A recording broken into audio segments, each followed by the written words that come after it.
दोस्तों welcome to ICM channel. आज हम लोग यहाँ पे डिस्कस करने वाले दो स्टॉक के बारे में। पहला तो यहाँ पे होगा HAL और सेकंड होगा बजाज फाइनेंस। तो आप इस वीडियो को अंत तक देखना।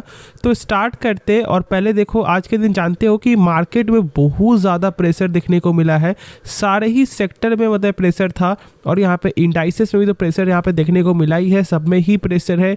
तो क्या यहाँ पे हम लोग को जो कोई भी जो सेक्टर का स्टॉक को सेल कर देना चाहिए? तो बेसिक जवाब क्या है कि ऐसा कुछ भी नहीं करना चाहिए। देखो, जानते हो कि मार्केट लॉन्ग टर्म में ऊपर ही जाने वाला है और ये जो गिरावट है ना कहीं जो लोग यहाँ पे ट्रेडिंग पर्पज से थे, जो लोग यहाँ पे ऑलमोस्ट आपको यहाँ पे जो स्विंग ट्रेडर थे, उनके लिए ये एक अच्छा अपॉर्चुनिटी बन सकता था। जैसे कि मैंने जस्ट इसके पिछले वीडियो में जो है आपको रेलवे सेक्टर के बारे में बताया है और उसमें जो भी मैंने देखा है ना, जो भी उसका मैंने जो आपको टेक्निकल देखा है, उसके हिसाब से यहाँ पे बस एक ही चीज़ क्या संकेत मिल रहा है कि कहीं ना कहीं ये रीटेस्ट करते हुए दिखाई दे सकता है। तो अब जरूर से मेरा जो प्रीवियस वीडियो एक बार देख लेना यदि आपके पोर्टफोलियो में रेलवे सेक्टर का 5 में से कोई भी एक स्टॉक हो, जैसे कि RVNL, IRFC, रेलटेल, एयरकॉट और IRCTC। ठीक है, तो फोकस एक बार जरूर से आप जो उसको देख सकते हो। अब देखो, यदि हम लोग यहाँ पे डिस्कस करें आपको HAL के बारे में, तो यहाँ पर भी गिरावट है। ठीक है, 3.5% तक का गिरावट देखने को मिला था, उससे भी ज़्यादा यहाँ पे गिरावट हुआ था, लेकिन फिर ये थोड़ा सा करेक्ट यहाँ पे होता है। लेकिन फैक्ट वाली बात क्या है, यदि हम लोग एक बार इसका देख ले डाटा एक बार, तो आज के दिन यहाँ पे 47% का जो डिलीवरी दिखाई दे रहा है। और देखो, यदि हम लोग एक बार देखें तो यहाँ पे आफ्टर मार्केट ऑर्डर में जो है बाइंग ही देखने को मिल रहा है। तो आप इसके बारे में सोच सकते हो। ठीक है, मैं यहाँ पे क्या बोलना चाह रहा था, जो मैंने स्टार्टिंग में शेयर किया है, इसलिए मैं बोलता हूँ कि यदि आप स्टॉक मार्केट में पैसा लगा रहे हो तो पेशेंस रखना बहुत ज़्यादा यहाँ पे ज़रूरी है। और देखो, ट्रेडिंग पर्पज से था, ठीक है, आज आप लोगों का जो स्टॉप लॉस भी हिट हुआ होगा, तो बहुत से लोग यहाँ पे टारगेट भी हिट हुआ होगा। जैसे कि जब आपने देखा कि भाई बैंक निफ्टी 50 का जो था प्राइस, वो यहाँ पे मतलब डबल हो गया। ठीक है, 200 का 400 हो गया, ऐसे ऐसे यहाँ पे देखने को मिला है। तो ये सब मौका आपको हर समय देखने को नहीं मिलता है, जहाँ तक ऐसा पे आपको मेरा मानना है। और बहुत लोगों ने पैसा बनाया भी होगा, तो बहुत लोगों ने पैसा यहाँ पे गंवाया भी होगा, इसमें कोई भी शक नहीं है। तो हमेशा देखो, फॉर द लॉन्ग टर्म के लिए या फिर जहाँ से आप ट्रेडिंग पर्पज से जा भी रहे हो ना, तो भाई स्विंग ट्रेडिंग के हिसाब से भी आप देख सकते हो, क्योंकि देखो स्विंग ट्रेडिंग में बहुत कुछ सीखने को मिलता है। और देखो, यदि हम लोग यहाँ पे जब डिस्कस करें HAL के बारे में, तो बाई होल्ड सेल, इसके बारे में मैंने क्या बताया था कुछ दिन पहले कि देखो, जब कंपनी स्टॉक स्प्लिट करती है या फिर कोई भी यहाँ पे कॉर्पोरेट एक्शन होता है, कहीं ना कहीं स्टॉक कुछ महीनों तक एक फ्लैट चलता है। मतलब हम लोग यहाँ पे बोल नहीं सकते हैं कि शायद स्टॉक यहाँ से ऊपर जाएगा या फिर आपको नीचे जाएगा, तो वेट ही करना सबसे अच्छा उपाय होगा। लेकिन आज के समय जो प्राइस जो दिखाई दे रहा है वो एट्रैक्टिव प्राइस है और मेरे जहाँ तक ऐसा आपको मेरा मानना है, ये एक बेस्ट प्राइस आज देखने को मिला है। ठीक है, बाकी ऐसे कंपनी का फंडामेंटल के हिसाब से गजब का फंडामेंटल है, उसमें कोई शक मत रखना। और यदि हम लोग यहाँ पे कुछ और भी इसके बारे में जाने, जैसे कि इसका आपको जो शेयर होल्डिंग पैटर्न क्या दिखाई दे रहा है, तो देखो यहाँ पे प्रमोटर स्टेक क्या है, फ्लैट है, लेकिन यहाँ पे FIS का स्टेक देख लो गेन होते हुए दिखाई दे रहा है। देखो, ये Q2 का अपडेट है। ठीक है, इस चीज़ को देख लो, यहाँ पे लेटेस्ट जो डाटा है। लेकिन डोमेस्टिक वाले का कुछ स्टेक यहाँ पे सेल है ऑलमोस्ट 1% तक का, लेकिन यहाँ पे आपको 1% से थोड़ा कम, मतलब आपको 0.70% यहाँ पे FIS ने स्टेक पर आया है। और यहाँ पर देख लो, आपका जो पब्लिक स्टेक भी क्या हो रहा है, गेन होते हुए दिखाई दे रहा है। ठीक है, कोई दिक्कत वाली बात नहीं है, गजब का नंबर डाटा यहाँ पे शो हो रहा है और यहाँ पे FIS लगातार बाई कर रही है। तो ये एक अच्छा संकेत होता है मेरे हिसाब से, जहाँ तक मेरा मानना है। बाकी आप खुद ही समझदार हो कि मैं यहाँ पे क्या बोलना चाह रहा हूँ।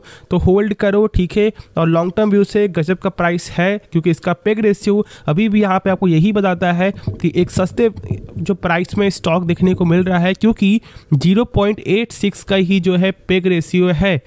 ठीक है, अब इसके बारे में सोचो समझो, खुद से स्टडी करो तो बेहतर होगा। उसके बाद जो नेक्स्ट स्टॉक है वो यहाँ पे बजाज फाइनेंस। ऑलमोस्ट आज सारे स्टॉक में प्रेशर देखने को मिला है, सिवा 2 से 3 स्टॉक को छोड़ाकर, जैसे कि यहाँ पे बजाज फाइनेंस हो गया, डेल्टा कॉर्प हो गया। और हम लोग जब डिस्कस करें बजाज फाइनेंस के बारे में, तो जानते हो कि ये टॉप लीडर की कंपनी है और इसके बारे में ज़्यादा बोलना तो मतलब मैंने बहुत कुछ आपके साथ यहाँ पे शेयर किया हुआ है कि कंपनी का कैसा आपको फंडामेंटल है, बेसिक हो या फिर एडवांस हो, कंपनी का NPA अच्छा है, LCR यहाँ पे अच्छा है। अब ये क्या क्या होता है, तो मैंने बताया हुआ है कि देखो LCR मतलब आपको लिक्विडिटी कवरेज रेशियो, और और NPA मतलब नॉन परफॉर्मिंग एसेट। सबसे इंपॉर्टेंट होता है किसी फाइनेंशियल कंपनी या फिर बैंकिंग कंपनी के लिए NPA। यदि उसका NPA आपको 3% से कम है, मतलब कि गजब का नंबर ये यहाँ पे शो हो रहा है। और इसका जो इस बार जो नंबर भी आते हुए जो दिखाई दिया है, यदि हम लोग एक बार आपको गौर कर लें तो देखो यहाँ पे 0.31% का नंबर है, मतलब कि लगातार आपको 4 क्वार्टर से जो है ये आंकड़ा 0.5% से नीचे आ रहा है।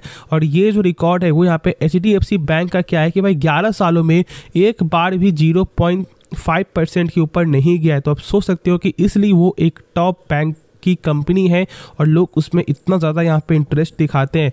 और अब यहाँ पे बजाज फाइनेंस भी कुछ क्वार्टर से यहाँ पे वही डाटा शो कर रहा है और ये गजब का नंबर। देखो बैड लोन का मतलब क्या होता है, बेसिक रूल यहाँ पे वही, जो लोग यहाँ पे नए देख रहे हैं मैं बता दूं कि यदि मान लो कि बैंक आपको लोन दे रही है और आपने एक भी किस्त यदि पे नहीं किया है 3 महीने तक, मतलब बैंक का तो पैसा फंस गया ना। तो यही जो यहाँ पे फंसा हुआ पैसा है, बैंक के पास जितना ज़्यादा हो जाएगा उतना बैंक डूबने का चांस हो जाता है। मतलब कोई बैंक जब डूबता है, मेन कारण यहाँ पे क्या होता है कि भाई डेप्टर जो है पैसा लेकर भाग जाते हैं, ठीक है। जो यहाँ पे बैंक जिसको लोन दे रही है वो यहाँ पे लोन लेकर भाग जाते हैं और इसलिए बैंक यहाँ पे डूब जाती है। जैसे कि यस बैंक देख लो, तो यही जो यहाँ पे NPA है ना वही बचाता है और आप लोगों को हमेशा दिखाता है कि भाई इस बैंक में कुछ गड़बड़ यहाँ पे हो रहा है।